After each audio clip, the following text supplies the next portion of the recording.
All right, let's talk about a book that completely flipped personal finance on its head. Robert Kiyosaki's Rich Dad, Poor Dad. This isn't just a book, it's a whole different way of thinking about money. It basically challenges everything you and I were probably taught in school, and we're gonna dig into exactly why it's so powerful. And this quote right here, it's the absolute heart of the book. Kiyosaki's whole point is that school trains us to be fantastic employees. We spend years learning how to get a good job and work for money. But here's the kicker. We learn absolutely nothing about how to make money work for us. It's a total blind spot in our education. So here's what we're going to cover.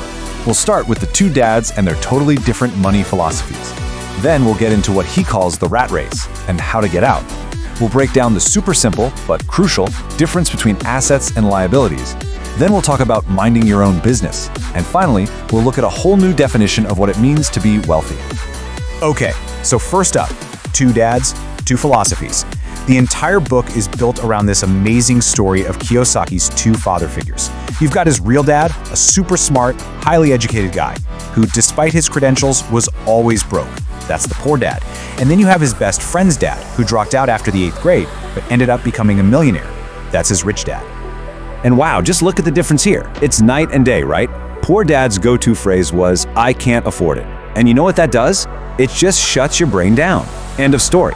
But rich dad, he would ask, "How can I afford it?" See the difference? That's a question. It forces your brain to get creative and find answers. It really boils down to this. Your money situation starts right here, in your head. Your mindset is everything. So, how did Rich Dad actually teach these lessons? Well, it wasn't by giving lectures or making him read a textbook. Nope, he threw him right into the fire with a real-world lesson, one that was designed to expose this invisible trap that almost everyone falls into. So when a young Robert Kiyosaki asked to learn about money, Rich Dad put him to work in one of his stores for just 10 cents an hour. Can you imagine? After a few weeks of this, Robert was furious. He felt totally used. He was ready to quit, and that's exactly when Rich Dad said, "Good, now the lesson can begin." Rich Dad explained that our lives are basically run by two powerful emotions, fear and greed. Think about it. The fear of not having enough money pushes you out of bed every morning to go to a job you might not even like. Then, once you get that paycheck, greed kicks in. You see all the cool things you can buy, and that creates this endless loop. Get up, work, pay bills, repeat. That hamster wheel, that's what he calls the rat race.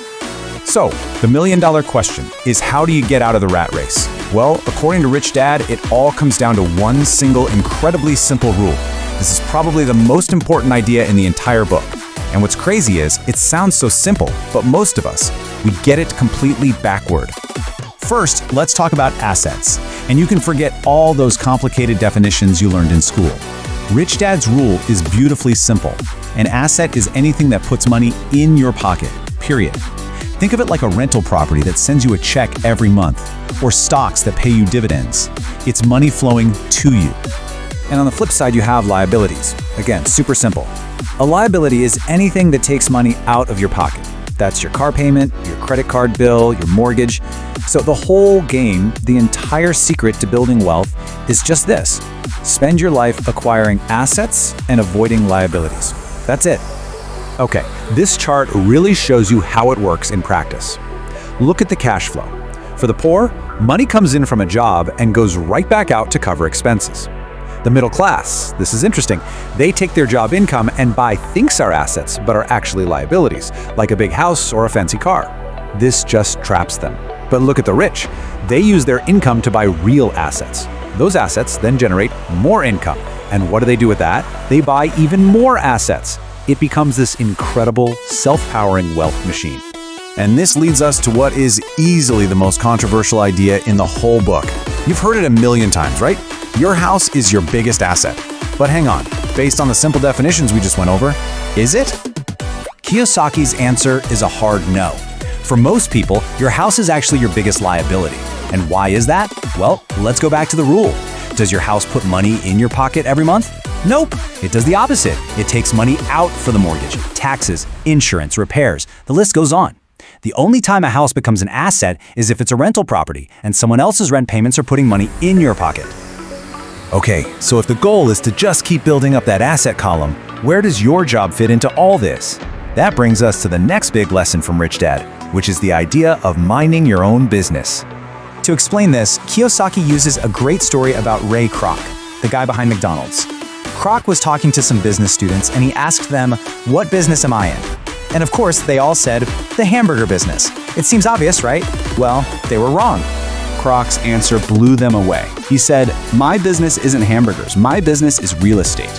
See, his job was selling burgers, but his actual business, the thing that was building his wealth, his asset column, was owning the incredibly valuable real estate under every single McDonald's. That's the real secret to their success. And that's the big aha moment. There's a huge difference between your profession and your business. Your profession, your job, is what pays the bills. It's what you do for a paycheck. But your business, that's your asset column. That's what you're building for the future. So, minding your own business simply means you take the money from your job and you use it to buy assets that grow your wealth, even when you're sleeping. This all leads to the final big idea, and it might just be the most profound one of all. If the goal isn't just a bigger paycheck or a nicer car, then what are we even aiming for? What is true wealth? It's about completely changing how we measure financial success. For Rich Dad, wealth has nothing to do with a big number in your bank account. It's not measured in dollars, it's measured in time. The real definition of wealth is this: if you stopped working today, how many days could you survive? That number, that's your wealth. Financial freedom, then, is the point where the cash flow from your assets is enough to cover all your living expenses. Once you hit that, you're free. You don't have to work for money ever again. And that's the powerful question the book leaves you with. It forces you to ask yourself right now, if your paycheck stopped coming in tomorrow, how long could you last? Thinking about the answer to that question, well, that's the first real step.